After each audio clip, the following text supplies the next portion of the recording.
네, 여러분 안녕하세요. 경제학장 박사입니다. 우리 학생들, 투자하면 뭐가 제일 먼저 생각나요?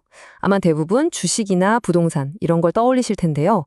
그런데 만약에 나라 경제 전체로 봤을 때 그건 진짜 투자가 아니라고 한다면 좀 놀랍지 않으세요? 그래서 오늘은 경제학의 바이블이죠. 이준구, 이창용 교수님의 교과서를 가지고 우리가 흔히 아는 투자 말고 거시경제학에서 말하는 진짜 투자가 뭔지 제대로 한번 알아보겠습니다. 자, 다시 한번요. 투자라는 단어를 들으면 머릿속에 뭐가 그려지세요? 아마 우리 남학생은 주식 차트가 번쩍번쩍하는 걸 떠올릴 거고, 우리 여학생은 새로 짓는 아파트 모델하우스를 생각할 거예요. 그쵸? 맞아요. 뉴스만 틀면 매일같이 주식 투자, 부동산 투자 이야기만 나오니까 이건 너무나 자연스러운 생각입니다. 네, 그런데요. 바로 그 생각이 오늘 우리가 깨야 할 첫 번째 고정관념입니다. 물론 개인이 주식을 사거나 집을 사는 것도 넓은 의미에서 투자 활동이 맞죠. 하지만 나라 경제 전체라는 큰 그림을 다루는 거시경제학에서는요, 투자라는 말을 완전히 다른 차원에서 훨씬 더 거대한 의미로 사용하거든요. 자, 그럼 도대체 경제학에서 말하는 진짜 투자는 뭘까요? 한마디로 딱 정의하면 이거예요. 우리나라 전체의 생산 능력을 기우는 새로운 자본을 만들어내는 과정, 바로 이겁니다. 이 자본의 탄생이라는 말 좀 멋있지 않나요? 여기에 대해서 한번 자세히 알아보겠습니다. 자, 교과서에 나오는 정의를 보면 새로운 자본재를 구입하는 행위라고 되어 있어요. 말이 좀 딱딱하죠? 이걸 아주 쉽게 풀어서 말하면요. 우리나라가 앞으로 물건이나 서비스를 더 많이 만들어낼 수 있도록 새로운 공장을 짓고 더 좋은 최신 기기를 들여오고 건물을 새로 올리고 이런 모든 활동이 바로 경제학에서 말하는 진짜 투자라는 겁니다. 그러니까 미래를 위한 씨앗을 심는 거죠. 그러면 한 나라가 가진 자본의 전체량, 이걸 자본량이라고 하는데 이건 어떻게 늘어날까요? 자, 쉬운 예를 들어볼게요. 우리가 빵집 사장님이라고 한번 생각해 보세요. 올해 우리 가게에 오븐이 10대 있었는데 장사가 너무 잘 돼서 새로 2대를 더 샀어요. 이게 바로 신규 투자고요. 근데 쓰던 오븐 중에 한 대가 너무 낡아서 이제 버리기로 했어요. 이건 경제학 용어로 감가상각이라고 해요. 낡아서 가치가 사라진 거죠. 자, 그럼 내년에는 오븐이 총 몇 대가 될까요? 그렇죠. 원래 있던 10대에 새로 산 2대 더하고 버린 1대 빼니까 총 11대가 되는 거죠. 국가 경제도 원리는 완전히 똑같습니다. 방금 우리가 한 이 빵집 계산을요, 경제학자들이 멋있게 수식으로 표현하면 바로 이렇게 되는 겁니다.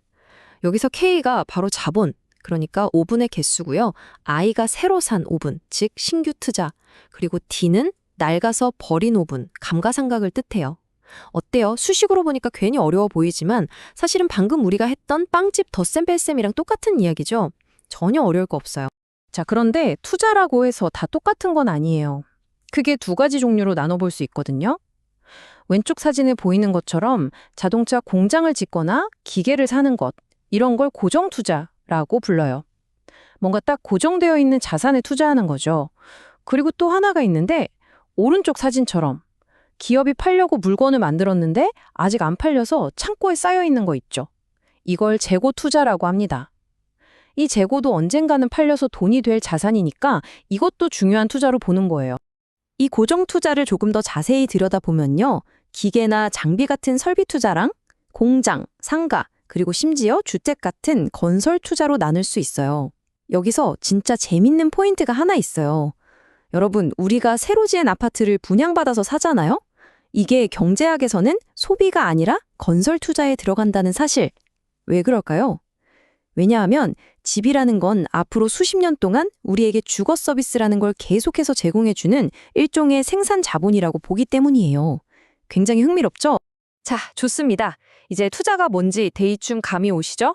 그럼 이제부터가 진짜 중요한 이야기인데요. 도대체 경제학자들은 왜 이렇게 투자를 중요하게 생각할까요? 왜 이 투자가 경제 전체를 막 들었다 놨다 하는 열쇠가 되는 건지 지금부터 그 이유를 파헤쳐 보겠습니다. 바로 이 표가 오늘 내용의 핵심이라고 할 수 있습니다. 잘 보세요.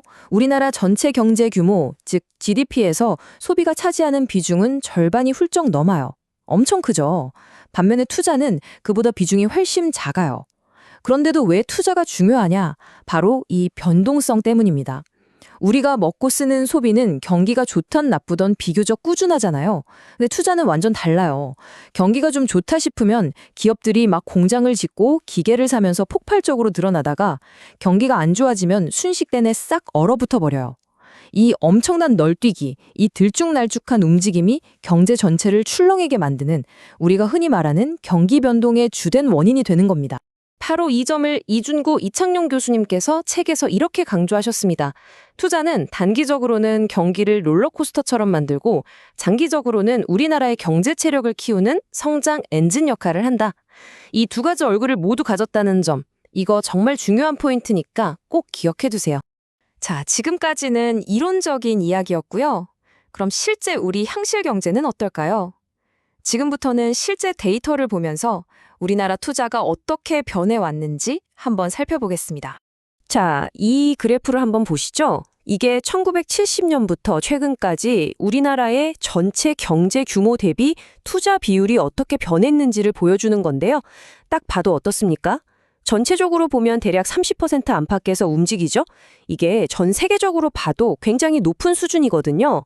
우리나라 경제가 얼마나 역동적으로 달려왔는지를 이 그래프 하나가 딱 보여주는 겁니다. 이 그래프의 오르내림을 따라가 보면요. 우리나라 현대 경제사가 그대로 담겨 있어요. 보세요. 70년대 고도 성장기에는 이 높은 투자율로 경제를 막 이끌었고요. 80년대 후반의 그래프가 한번 확 솟구치죠. 이때가 바로 정부의 주택 200만 호 건설 계획으로 전국의 아파트를 어마어마하게 지을 때예요. 건설 투자가 폭발한 거죠. 그러다가 1997년 외환위기가 터지니까 어떻게 됩니까? 기업들이 전부 투자를 멈추면서 그래프가 그냥 곤두박질 치잖아요. 이 아찔한 순간이 선명하게 보이죠. 그리고 그 이후로는 다시 서서히 회복해서 지금의 30% 수준에 유지하고 있는 겁니다. 이게 바로 그 80년대 후반에 투자율이 정점을 찍었던 그 현장입니다. 분당 신도시 건설 현장인데요. 저렇게 온 나라가 건설 현장이었으니 그래프가 저렇게 뾰족하게 솟아오를 수밖에 없었겠죠. 이처럼 데이터는 거짓말을 하지 않아요. 우리가 겪어온 역사를 그대로 보여주는 거울과도 같습니다. 자, 오늘 투자에 대해서 정말 많은 이야기를 나눴는데요. 이제 슬슬 마무리할 시간입니다. 오늘 배운 내용 중에 가장 중요한 핵심만 딱딱 짚어드리고 우리가 앞으로 생각해 볼 거리를 하나 던져드리면서 마치겠습니다. 오늘 수업의 핵심 딱 3가지만 기억하시면 됩니다. 첫째, 경제학에서 말하는 투자는 주식 사는 게 아니라 새로운 생산 능력을 만드는 것, 즉 공장 짓고 기계 사는 거다. 둘째, 투자는 경제에서 차지하는 비중은 작지만 변동성이 어마어마하게 커서 경기 변동을 일으키는 주범이다.